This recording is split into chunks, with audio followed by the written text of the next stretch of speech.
said, Brian did not practice. TJ Bryant was full.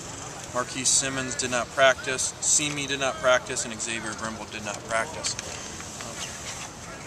I think there's a lot of anticipation, excitement about coming back home to play in front of our fans who have been through a long off season, just like our players have. So it'll be exciting for us, our staff and our players, to get back to the Coliseum, play a very competitive opponent. I thought our guys came out today.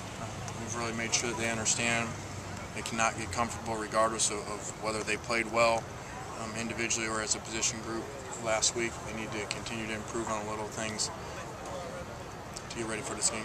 Lane, how much did you dream about this situation when you were an assistant on the sideline? I don't know that I ever dreamed about it, thinking about walking down the tunnel or the sidelines. Obviously, we're very honored to be here and to be able to coach in front of our fans. Will be very exciting for us. And I saw you bring out some of your starters early on defense. Is that because of depth? You want to make sure they're healthy for the whole season? Yeah, it's a long season. Our goal is to win every game that we play and stay healthy. And so hopefully we'll have that problem again where we have a comfortable enough lead to do that. And we will take them out earlier than we normally would because of our depth issues. And I think that everyone saw, if you guys stayed awake long enough to watch the fourth quarter, what it looked like when we did take them out.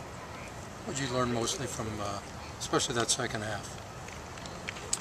Well, I thought that we definitely played better in the first quarter. You know, as you go back and look at it, the offense is moving the balls up and down the field. Special teams is playing well, and the defense, you know, in the first 4 possessions, gave 2 field goals and forced 2 punts. So it wasn't a matter of our guys being ready to play. They were plenty amped up and excited and focused, and now we just have to maintain that for the whole game.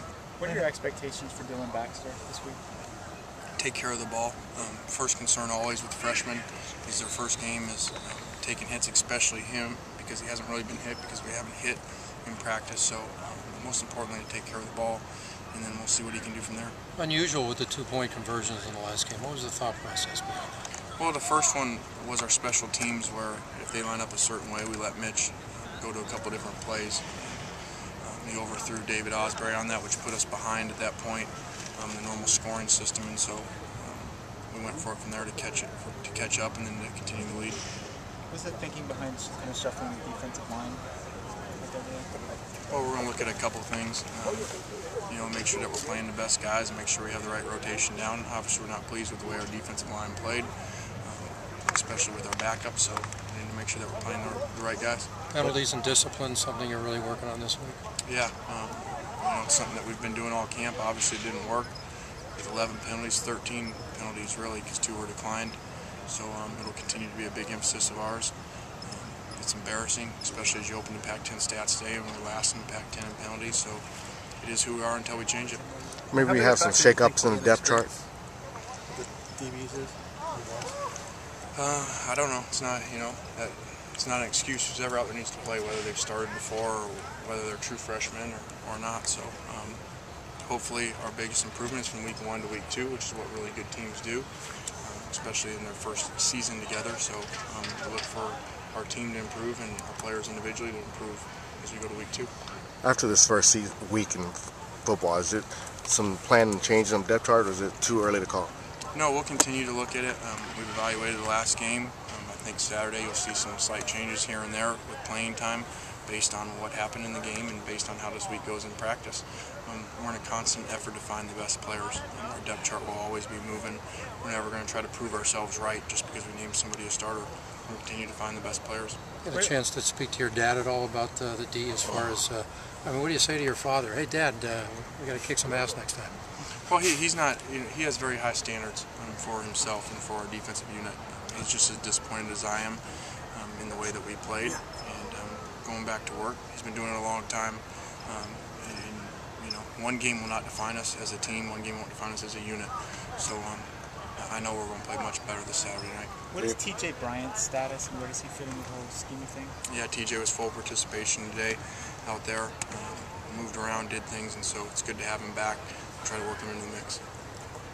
When this Reggie Bush report came out, obviously, at what point does it get annoying to constantly have to deal with these kinds of questions? You mean our noon press conference when the first 7 questions were about Reggie? Forgot we had a game at that point. You know, it is what it is. Just like I tell our players, we worry about what we can control. We can't control what the decisions are going to be of other people towards Reggie or his Heisman. As you referred to it, it is a report. We've been told nothing by the Heisman Trust about them taking it back, so we'll worry about it when it happens, if it does, and even when it does, we still can't control it. So our team doesn't, we don't even talk about it. You know, we're worried about this opponent coming up and having a good week of practice. You talked about tackling after the last game as well. How do you work on that during the week?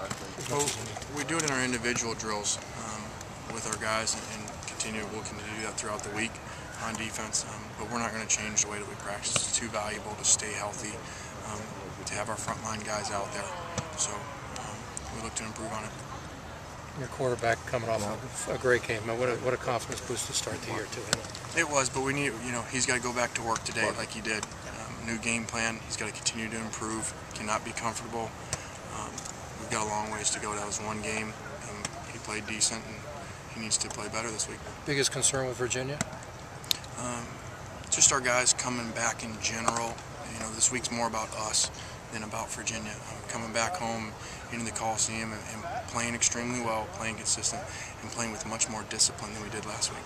Is this a better matchup, their pro-style offense, against, considering that, you know, that's what they see from BSC offense every day? Yeah, it should be a better matchup because it is similar as far as formations and plays, stuff that our guys have gone against all spring ball and all camp. So we'd like to think that would help.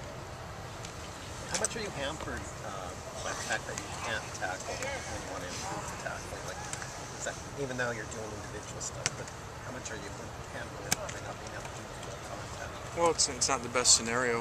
You know, we wish we could have tackled all the way through camp, but we need to be smart, manage our team the best so that we can stay healthy, which is more important. It is a long season, and so even though we had some issues tackling, I like when we look at our injury report going into this week and see almost all of our frontline guys will be available for our home opener.